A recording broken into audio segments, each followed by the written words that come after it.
The following broadcast may contain explicit language and adult themes. Viewer discretion is advised. The opinions expressed in this broadcast are those of the hosts, talent, and guests, and do not reflect the opinions, views, and standards of Pyro Media Enterprises, affiliates, subsidiaries, or its members.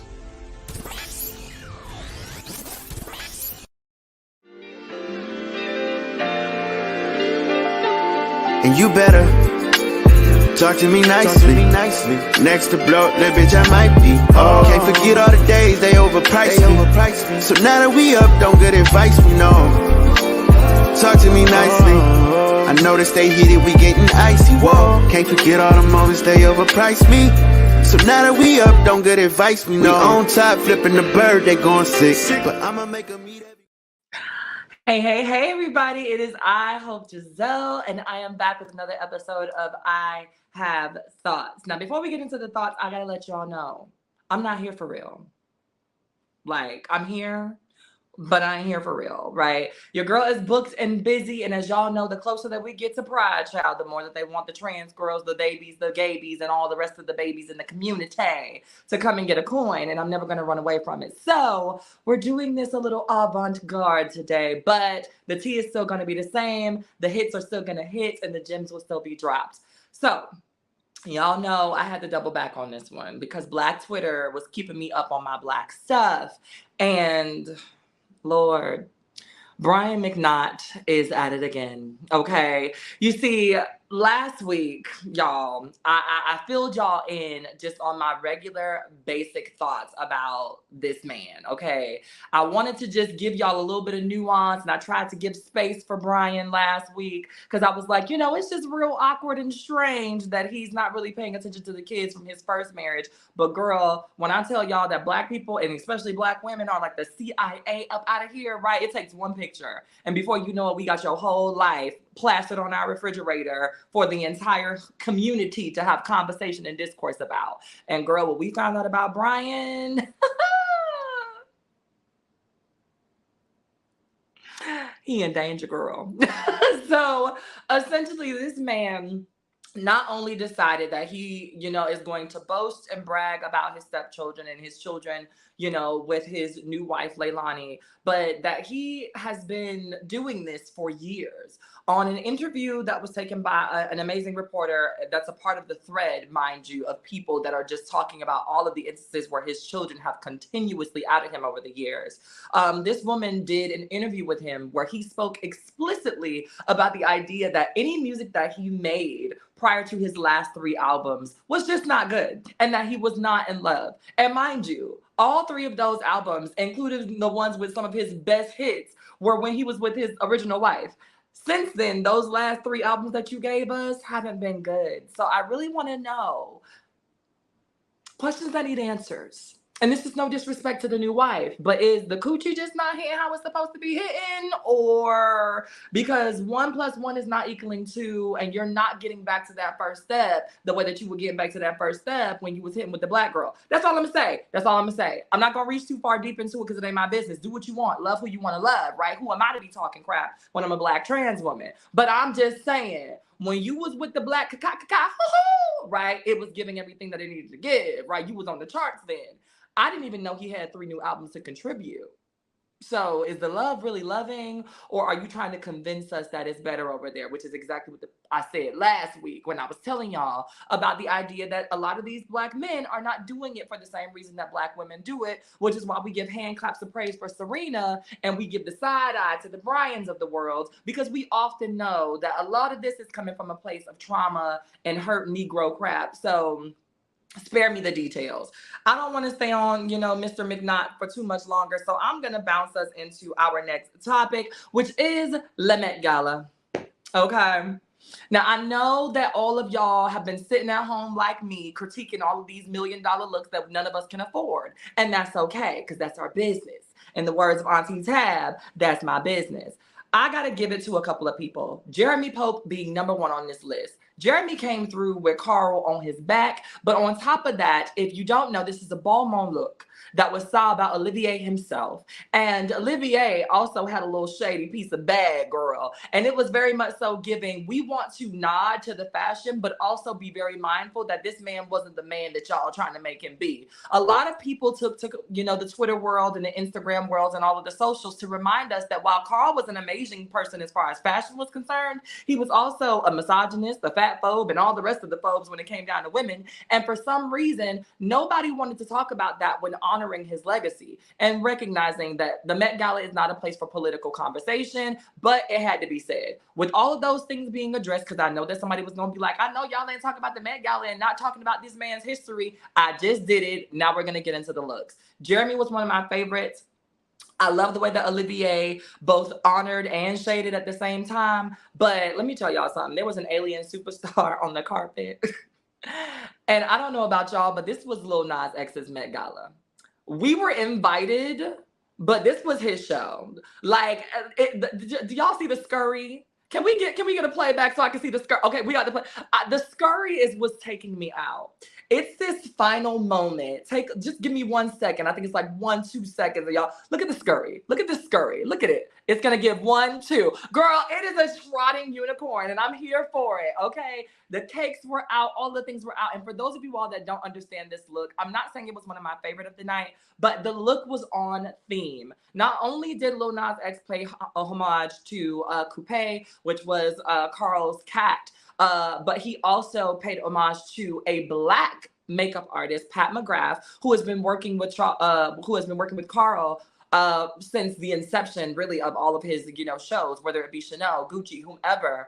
Carl has had a relationship with Pat McGrath, despite all the rest of his allegations for being who he was to women in the industry. He kept that relationship, and he also, was a part of the reason why Pat McGrath's, palettes are costing $125, girl, because But at the end of the day, this look was definitely on theme. How feasible and cute it was, but it was definitely on theme. So just to give folks a little bit of context, because people love to read Lil Nas X for filth and say that he just be doing things for shock value. And while I do believe that this was for shock value, it definitely followed theme. Okay. So next on my list, I believe that I have Janelle Monáe. Now let me tell y'all something. My pansexual heart goes crazy every time I see this person, okay? Because there are several things about Janelle Monáe that could get it. Not even Janelle as a full person, but there are several pieces of Janelle separately. If I could pull them apart like Legos by themselves, they could still get it. Just that part of the body, okay? Now, I don't want to sexualize an AFAB body, and especially a Black one all up over here on the screens and majigga, but I just got to let y'all know. Janelle eats for me.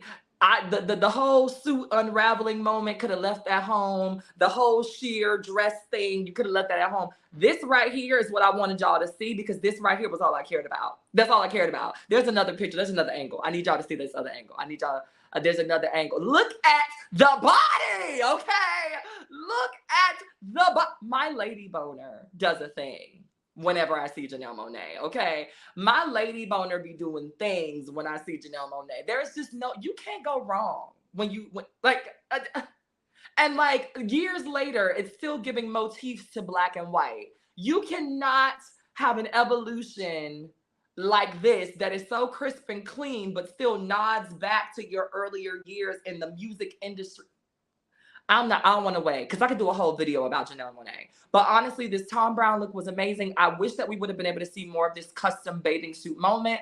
But unfortunately, we weren't. I do love the way that they put it together, but I do think that everything else could have kind of been left at home. I do think that Carl was a pioneer for being able to have that bodily autonomy and self-expression, which is why he was also known for being a fat phobe. And I mean, I guess I want to say fortunately, but unfortunately, Janelle kind of fits into the aesthetic that Carl would have liked. And I honestly think that the appreciation for just the bathing suit would have been everything. Before I hop off with Janelle, I do want to take a moment to say thank you to my non-binary sibling. On the carpet, Janelle was asked about whether or not, or how they felt about Black women, or how they felt about being a Black woman, to which Janelle responded, I am not a Black woman. I am a non-binary person. My pronouns are she, they, them, all of the things, but I do not identify as a Black woman. And I appreciated that in a space like the Met, and especially for a publication like Essence or Ebony, which I'm sure it was one of those too that asked that question, to be in a Black AFAB body, which is assigned female at birth, right? To be in that body, but then to also like hold that space for yourself and say, I'm not gonna bend and break because I'm on this carpet. Y'all are gonna catch all this non-binary realness, showed me that not only is Janelle very serious about their identity, but they're also very serious about the visibility of that identity, especially within Black spaces and for Black people and for Black folks in general. And that just warmed my heart. Next up, okay? Next up, because we got a couple more people. Now, this is my babe, Rita Ora. It was giving great value Beyonce, and it's not to say that the look was not the look, right? The look was still the look, but it was giving great value Beyonce. I chose this particular video because I want to get into these nails, right? The editorial nail on Instagram did her thing, okay? And if you've been following the editorial nail on Instagram, like, you know that like the time and work that this creator has put into like building custom nails and doing all of these things for years for celebrities is absolutely insane. It's just like the things that come out of this girl's mind when it comes down to this nail art is ridiculous. And I think that this really gave the edge that Rita needed, but I also hate the glam team for making her look like a mixture of like Lotto and Beyonce. There were certain moments where the angles would catch and you would be like, wait, Lotto got invited. And then there were other moments where you were like, wait, is Beyonce here? And I really want Rita to step into her own image so that it's undeniably her when we see her, because when you see Beyonce, she might have twins, right? And people that are emulating, but there's no other Beyonce. And I find that quite often Rita Ora has been compared to Beyonce, you know, if you're just looking at a picture of her on a glance. And I think that for any celebrity, nobody wants that to be like their moniker, where it's like, you are the girl that looks like so-and-so, you know what I'm saying? So that's my critique, but this is really about the nails for me. They really stole the show. The outfit was really cute, but it reminds me of a new Tom Ford piece from the 2022 fall collection, which is like this sheer but draped moment. It was kind of for the Met Gala, so I'll give it like a 4 out of 10, but the nails are giving me everything that I need. So there's that. Next up on my list, Rihanna. So I have a couple of different takes about Rihanna. Everybody wants to know about Rihanna. Everybody's talking about Rihanna. Everybody's like, oh my God, Rihanna. Like, right, we're always excited to see her work when she shows up on the scene. But what I want to say is that I think, and I've been holding my guns to this, now Rihanna Navy, let me be very clear. We can agree to disagree without you calling me names and saying that you don't like me and blocking Pyro Media Network. It's not that serious. These people don't know us, and Rihanna don't pay either one of our bills, okay? It's okay to be like, you know what, well, you ugly anyway, and still watch the show. Let's not turn this into a huge thing in the comments about how I disrespect Rihanna, because I'm about to. But just remember, she don't pay your bills either, okay? So before you huff and puff and blow my house down, remember, your lights almost got cut off last week, and you could not call Robin to get them turned back on, okay? So let's just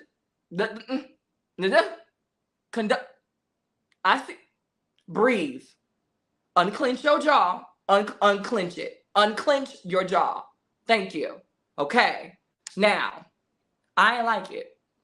I ain't like it. Okay. Underneath this, you know, this signature Chanel flower moment, that dress was ill-fitted. It was not giving what it was supposed to have gave. I didn't like the eye makeup at all. It just wasn't doing it for me. I felt like this entire look was rushed and forced. It felt like she really didn't want to go. She decided at the last moment. And here's how I know I don't be tripping. Roll the clip.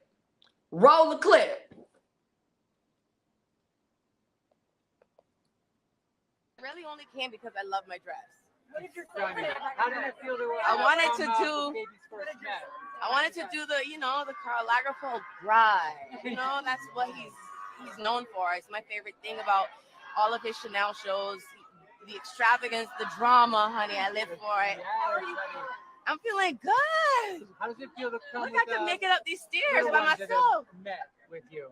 How does it feel to come with the little one to be to the Met? It's fun. I feel like guilty that my firstborn isn't here. What did you think of the dress? Baby? Yeah. Oh, we got to keep him far away. This is white. He's a boy. First of all, the first thing that Rihanna said told me everything that I needed to know, which was that she was only there because she liked the dress. If that stylist would have pulled up with anything else, sis would have been like, next year. And that, to me, the entire Rihanna brand has been revolving around laziness lately. Rihanna is like, look, they like me so much that they're gonna buy these drawers and this lipstick and shut up. And so as long as I continue to pop up every now and then, they forget that I'm not really singing. It gives lazy celebrity to me. And I'm not really a fan of that. I think because Rihanna is so innovative in so many other ways, like, I just really wish that she had put some effort into it. I feel like this was the only thing on the rack that the stylist brought. I don't really even feel like, she had a moment with the designer this year. It just feels like this was a completely and purely stylish moment.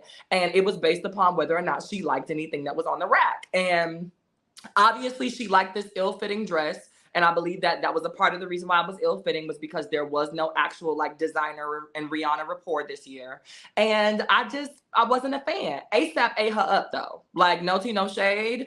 ASAP ate her up. ASAP really channeled Karl Lagerfeld. ASAP went there with like the jean and the plaid and the skinny tie. I really feel like ASAP did his dundada on this one as it pertains to the Met Gala. Now, there were so many other amazing people. And if y'all want a separate video about this, then we can talk to my producers about making a separate video just about that. But I didn't want I Have Thoughts to be taken over by all of the things Met Gala, because I have so much more to say, especially about my girl Carisha from the 305 who represented for me. Okay, we might get y'all the clip of that at the end of the show so y'all can see that slayage.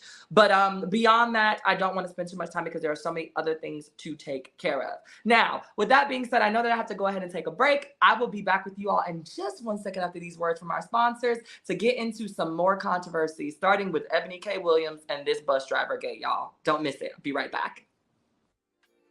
Talk to me nicely, Next to blow, little bitch, I might be. Oh. Can't forget all the days they overpriced me. So now that we up. This episode is sponsored in part by Bullet and Flight Radio. Get ready to uplift your spirit with Bullet and Flight Radio, the world's leading progressive Christian radio station. Experience the vibrant fusion of gospel house music and a rich medley of inspiration from all musical genres that'll make your heart soar. Join their extraordinary lineup of today's trailblazers, visionaries, and voices that matter, all sharing their stories and wisdom. Stay plugged in around the clock as they broadcast unmissable content 24/7. Your go-to station for all things inspiring. Become a pilot today by visiting bulletandflightradio.com. Bullet and Flight Radio. Your story, our station.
I noticed they hit it, we getting icy. Whoa, can't forget all the moments they overpriced me. So now that we up, don't get it. Alrighty, everybody, we are back, and I'm gonna just jump right back into this bus driver gate. Okay.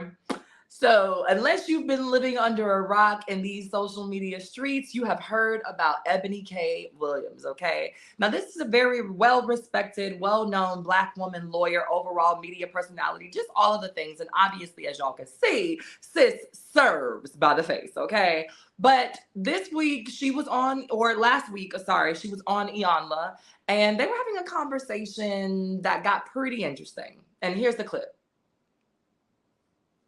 Date a bus driver. Would you date If he owns the bus, if he owns it, if he owns the bus, See, that's a problem. That's a problem. That's a problem. Okay. Because the standards and requisites, and I'm not talking about him laying on his sofa playing video games all day. I'm not talking about that. But the standards and the criteria that we use to measure men is off for who we are as women and who they are in this society. I would date a bus driver if he loved driving the bus, if he was a man of integrity, if he was good to his mama, if he treated me well, I would date a bus driver. But we think that it's another human being's responsibility to give us what we need instead of us building together. I can build with a bus driver. I'd have my little stash over on the side in my.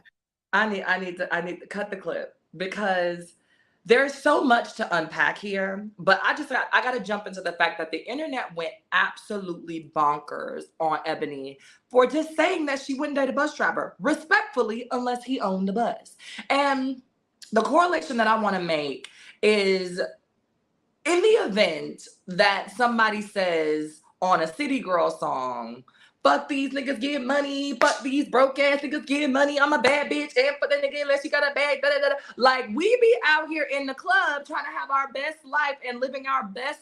I mean, we dancing to Megan. We out here rocking Carisha and JT like they was the motherfucking national anthem. But when it comes down to it, for some reason, Ebony K. Williams says the same exact thing, and y'all are not here for it. Some of the same people that was trying to have a hot girl summer, 2 summers ago and this summer, are telling this lady that, like, oh, you are vain, you're this is why you ain't married. This is like all of these different things that people are bestowing upon this woman. But these are some of the same things that we as women, and I include myself in that, say every single day. I don't want somebody that's broke. I don't want somebody that doesn't have ambition. I low-key don't want somebody that doesn't make more money than me. Because in this particular climate, what we're also recognizing is that women are becoming the breadwinners of the family. And while that's cute and all on paper, at the end of the day, a lot of women, not all, because some women have different preferences and different lifestyles, and that works for them.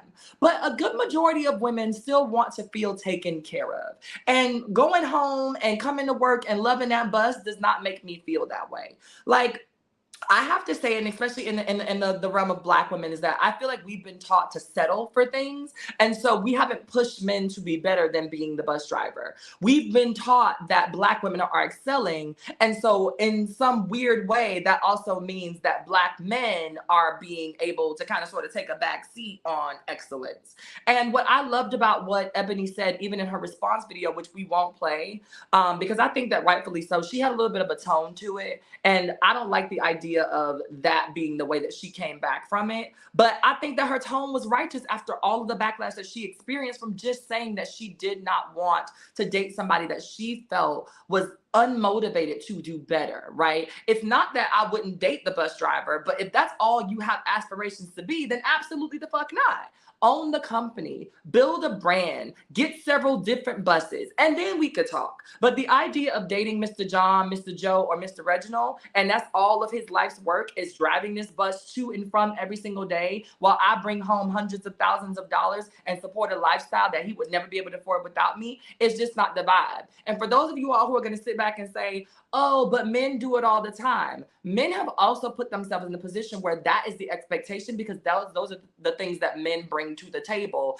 as the talking point. Oh, I bring this, that, and the third financially to the table and a little bit of dick. So what you bringing to the table as a woman? But when a woman says that I bring pussy and this, that, and the third to the table, what do you have to offer? Now I'm ungrateful. Now I'm bashing Black men. Now I'm doing all of these things. And I just don't think that we're being fair in this conversation, especially considering that she even, admitted to us that her mom drove buses for 40 years. But at the end of the day, she does not want to date somebody that she feels like does not have the ambition to do more than simply drive drive the bus. And I think that the question should have been phrased in a way that was more nuanced. Because honestly, what Iyanla really wanted to ask was, would you date somebody that makes less money than you? And I think that the answer to that might have been different than would you date a specific bus driver? We don't know people's traumas. We don't know if Ebony had an issue with somebody who was harassing her as a bus driver growing up. Like, we all know that, like, as Black young women, there's always people that are trying to do stuff and touch stuff. Like, you never know why the answer came or why her answer or her response was that specific to that particular career or this man or this hypothetical situation. But I honestly think that for all the city girls in the audience that love talking about how if a nigga ain't got this or that, hypocrites like shit. And for all the older women that settled for it because they felt like they had no other choice, it was either that or be single. That's not your fault that you were willing to settle for somebody that you felt was beneath you for the sake of not having Geraldine and Barbara George talk shit about you across the street at the bingo game. That's not Ebony's fault. And quite frankly, her standards for her don't have to ever be your standards for you. That was her opinion. Let her have it. And please, let's just move on. Like, why do we make it our business to have conversations about what somebody else requires for their happiness? If we're all in this space of self-care and uplifting women and living your soft life and your best life, why does it matter that a part of her soft life and her best life doesn't include bus drivers? Like, that's just what it is, you know? And I think that honestly, this was a very trifling ass way to come at this woman who has done so many other amazing things and has so many other clips that should have gone viral. And the fact that we as a Black community only decided to uplift her, like, for real, in a major way around this topic says a lot about how we feel about Black women in general. Black women aren't often able to be heard or break ice or glass ceilings until we say something that people feel like is in the negative around Black men. And that's also very telling, but conversations for different days. Now, I have to get into this next segment because it's my last one, but it's my most hard-hitting one. Racists are gonna be racist, okay? This week was a tough week for Black people in general, as it always is. But I got to start with one of the two major stories, which was this young woman getting drugged and beat down in a Dollar General as she was pursuing a theft. Now, I want y'all to take a look at this video. This woman was with her friends attempting to steal. This man was able to corner this one girl out of, I believe it was like about 3 of them. And this ensued, okay? Now, what I want y'all to pay attention to is the fact that I recognize that these young ladies were committing a crime. But what I also recognize is that there's nuance to the fact of how you decided to stop this young woman from committing this crime. Immediately, this man got immediately violent. There was no attempt to grab at the bags or take the bags away from her so that she could leave. He immediately went to going to blows with her as if she was a grown ass 6'2" ass man and started to hit her. Now, people on the comments or on the internet are trying to justify it, and you know that the right wings and the racists are going to pop up out of their shells to be like, oh, y'all are upset because he was trying to apprehend somebody that was stealing. No, we're upset because a lot of that anger and aggression was just misplaced racism. And he used the situation as a catalyst to be able to say, I only did this because she was stealing. When in all actuality, if it was a good Friday night and nobody was around, you still would have committed the same exact crime, whether or not she had a bag or, a gun, whatever she had, it wouldn't have been enough of an excuse, really. And I think that when we look at situations like this, we can acknowledge that 2 things are true. Sis should go to jail, her and all her bags, right? But also what we have to be mindful of is that one of 2 things. We can't say protect women, but then only protect women when we feel like those women are deemed acceptable or credible to community and society and the social conversation. And then we also can't say fuck racist shit and fuck people who indoctrinate themselves in racism. But then when something like this happens, if we feel like the crime fits the ass whooping, now we do away with the nuance of the fact that this could be racist. That is not okay. It never will be okay. And I need for people to stop being the weakest link, and specifically Black men. I need for y'all to stop being the weakest link when it comes down to stuff like this, because any excuse y'all can find to not protect Black women, y'all gonna be like, oh, but she was stealing, so I guess it's not my job. It's never the job of Black men to protect Black women. And at this point, it's like, who else is gonna do it? People are so worried about trans women transitioning and all that other stuff, but low key, we about the best men that some of these girls have, because without us, a lot of these girls would get their ass beat and nobody would say anything. And so it's just kind of like, I'm really wondering where the solidarity comes in for Blackness as a whole, but I'm I'm also wondering where the solidarity comes in for women and protecting women when we're talking about having conversations about what it looks like for Black women to see themselves being in safe spaces no matter where they are, so long as they see other Black people, which is a conversation that I can have 3 times over based on all of my intersections. But we got to move on, because there's another case that I want to talk about that really talks deep to my soul. Take a look. This video here does a lot to me. And it does a lot to me because it pisses me off for a couple of reasons. First things first is that Jordan was simply having what I feel and what I want to diagnose without a degree as like a mental breakdown, right? He was on the train. He was clearly distraught. A lot of people described him as somebody who was, you know, talking about the fact that he did not care about whether he lived. He wanted to go to jail. It was better than being on the streets of New York. It was better than, you know, not having food and water and all of those things. And if you've ever been to New York City, if you've ever lived in New York City, I've lived in New York, I've been to New York, you know that this is not something that's abnormal on a New York train. At any given point of any given day, somebody could come onto the train and dance or masturbate. That's just where you are when it comes down to a New York City train. So the idea of this man coming on the train and complaining about his unfortunate circumstances is not something that I would get up in arms about unless he was just swinging or holding a weapon or something, which to my knowledge and to the response of most of the witnesses, he was not doing any of those things. He was just loud and talking about how much his life sucked, which, I mean, if we're being honest, most of us, when we get home from work and there's nobody at the crib, do the same exact thing. So let's not judge too tough, you know, like let's not be those people. But when it comes down to it, this white man decided that he was going to come up and sneak behind him and put him in a chokehold to the point where this man now lost his life, right? And not to mention that, but you got this Sambo looking brother. I don't know if y'all can see. Look at this Sambo, okay? Look at Sambo over here restraining this man's arms so that even if he was strong enough and had the gumption to resist, he couldn't. But I also want to acknowledge the idea that as this man is doing this chokehold on him, you see that this young man ain't even struggling. This young man meant what he said when he was on this train crying out for help and saying that he wished that he could just go to jail because it would be better than being on the streets and being hungry. And the idea that this man is in a chokehold and this white guy looks like he is giving it everything that he has. And this boy, because he legitimately was not feeling it, just didn't even have the will to fight back. And so at this point, you have him on the floor. He's detained. He's no longer really screaming. Why is the chokehold being held? Why is nobody stopping this? And why is there a Black man helping it happen? There are so many different things that are happening in this scenario. And most of the people are not talking about this Black man that helped it. And I think that beyond the idea of this racist white man clearly once again taking advantage of a situation where he could be racist without actually being called racist because there would be something to justify the behavior, I just for the life of me, y'all, I can't make this make sense. I can't make this make sense. But what's even worse to me is the idea of the way that they painted the headlines afterwards. Do you not know that this Jordan, this kid was painted out as this humongous criminal?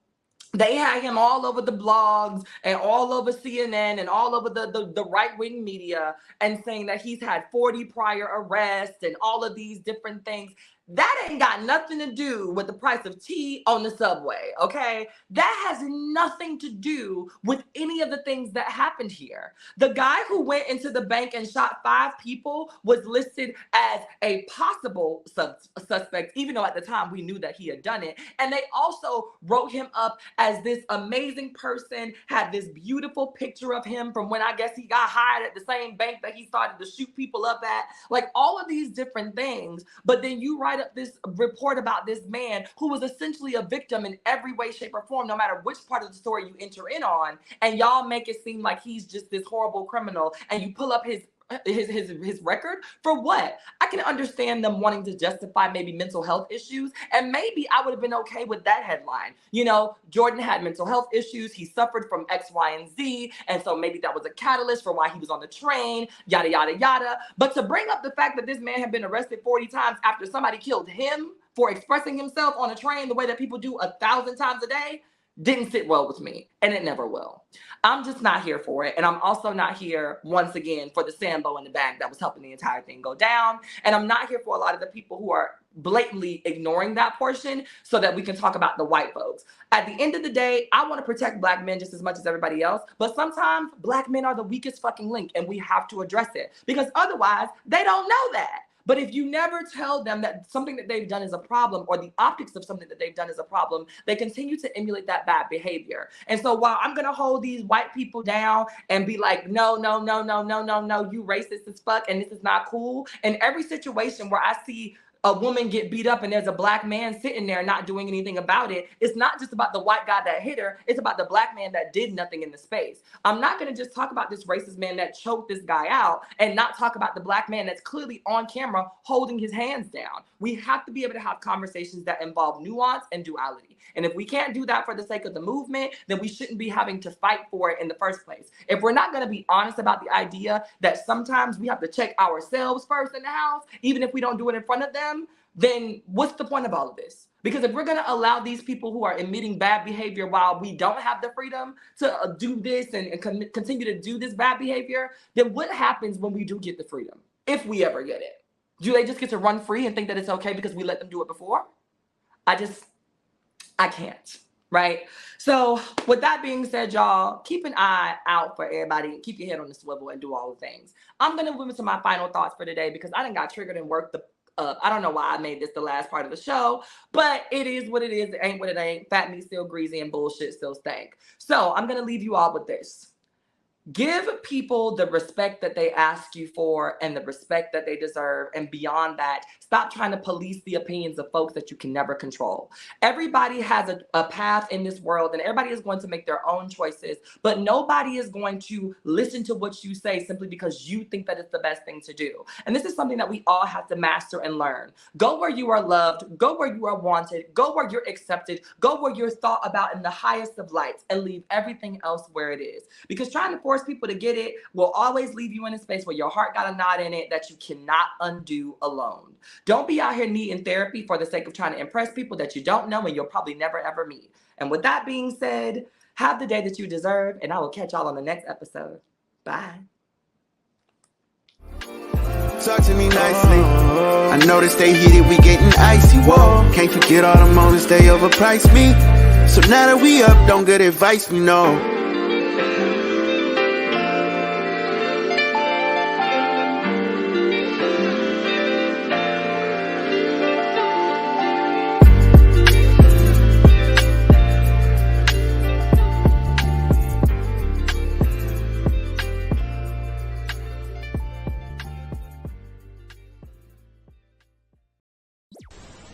If you enjoyed this content, be sure to hit the like button and subscribe to Pyro Media Network's YouTube channel for more awesome content. Plus, don't forget to hit the notification bell so you never miss when we go live or upload new videos. Visit PyroMediaNetwork.com today, not just to check out our incredible roster of talented creatives, but also to gain access to exclusive bonus material available only to our Pyro fam. Show your support for this Black-owned indie network by donating today. Help us keep igniting brands everywhere.